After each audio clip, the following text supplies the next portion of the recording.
Hey everyone, and welcome to The Explainer. Look, if you've been noticing pain, burning, or bleeding lately, I want you to know right off the bat, you are not alone. We kind of have this habit of thinking about piles as this sudden, terrifying disease that just strikes out of absolutely nowhere, but today's source material frames it in a totally different way, and honestly, it makes so much sense. Piles is not an unexpected invader. Actually, it's a crucial warning signal from your own body. It is literally an alarm bell ringing to tell you that your digestive system has been under immense pressure for a very long time. And today, we're going to figure out exactly how to answer that alarm. Okay, let's dive right into this with a number you really need to see. 90%. That is the massive relief hook you need to hear today. The source clearly states that a staggering 90% of piles cases can be completely healed without any surgery whatsoever. Let that sink in for a second. You probably don't even need to go near an operating table. The vast majority of these cases can be managed and healed using just the right diet, the correct habits, and a solid understanding of where things are going wrong in your daily routine. So to hit that 90% success rate, here is our roadmap for today. We'll look at piles as your body's signal, identify the 4 specific foods making it worse, explore the PF90 Ayurvedic healing approach, lay out the essential foods you absolutely need to be eating, and finally wrap up with permanent piles control. Let's get to it.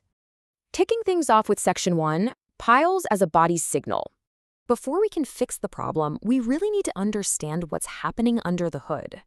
Piles, or bowasir as it's also known, fundamentally comes down to just one thing: pressure. It's the swelling or increased pressure in the veins located either inside or just outside the rectum. The source provides this brilliant analogy that makes it so easy to picture. Think of a rubber balloon. If pressure keeps building and building inside that balloon, it really only has 2 options, right? It's either going to overexpand and bulge outward, or eventually the pressure gets to be too much and it bursts.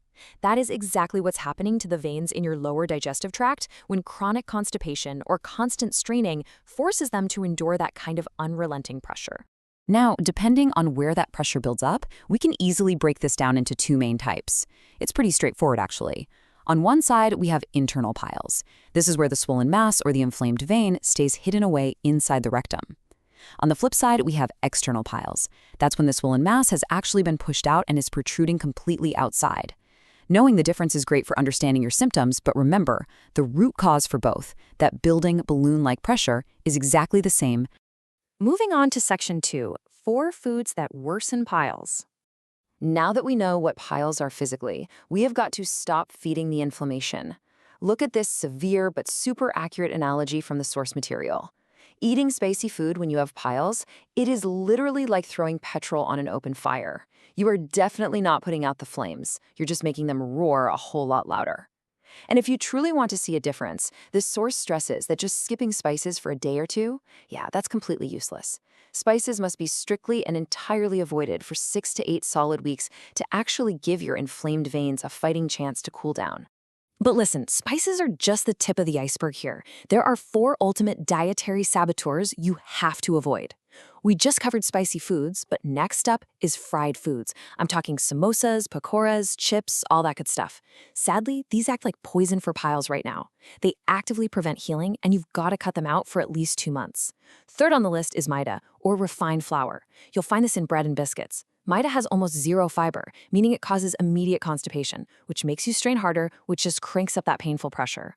Finally, non-veg, specifically processed and red meat. These are incredibly heavy on your gut, and trying to digest them spikes your internal body heat and inflammation, sending the whole situation into absolute overdrive. Which brings us to Section 3, Ayurvedic healing with PF90. So here's the reality check. What happens when changing your diet just isn't quite enough? Especially if you've been suffering for a really long time, or if you're dealing with frequent bleeding even when you're eating right. Well, we need targeted help. We have to bring in a structured intervention to break that cycle. And that brings us to a really interesting Ayurvedic remedy highlighted in the source, the PF90 and PF90 Boost formulation. This isn't just some random mix of herbs. It's a highly structured remedy built specifically to attack the main triggers of piles all at once. We're talking chronic constipation, internal heat, inflammation, and the slow healing of that whole region.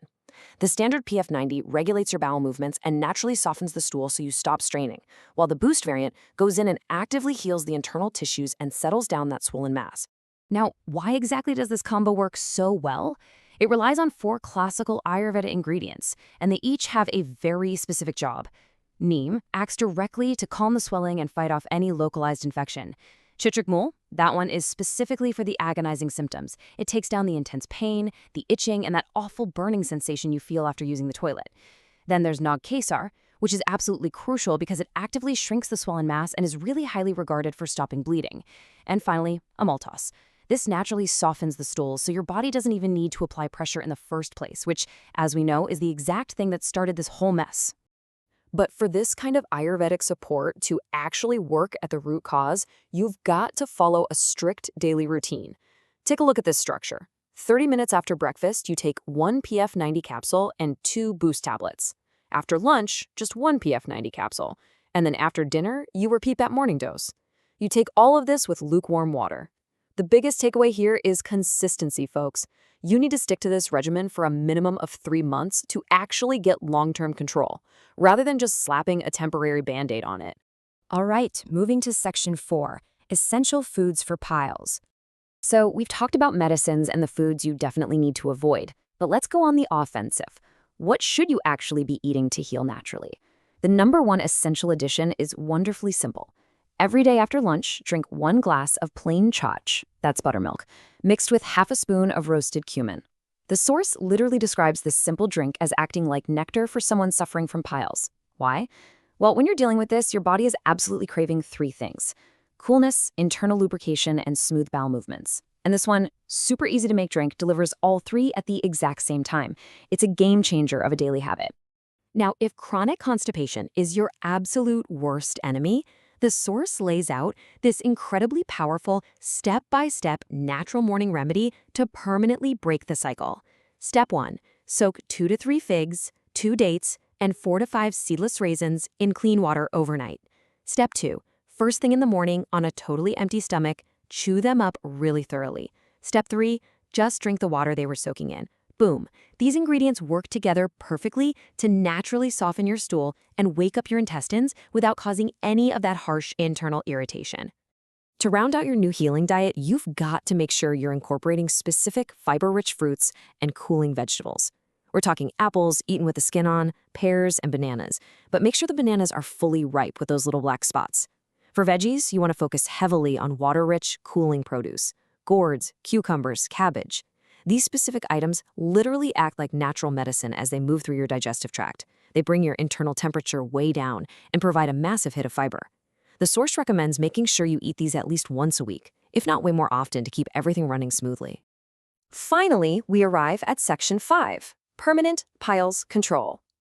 We've covered what piles really are: the saboteurs to drop immediately, the Ayurvedic supplements to look into, and the essential foods to add. But how do we guarantee lifelong control and, above all else, safety? Look, while the whole premise of our source today is that 90% of cases can heal naturally, we have to be completely impartial here. Natural healing does have its limits. If you're experiencing heavy, persistent bleeding, if you're starting to get anemic or feeling dizzy and lightheaded, or if you're getting absolutely zero relief even after being super strict with your diet and supplements, you've hit a wall.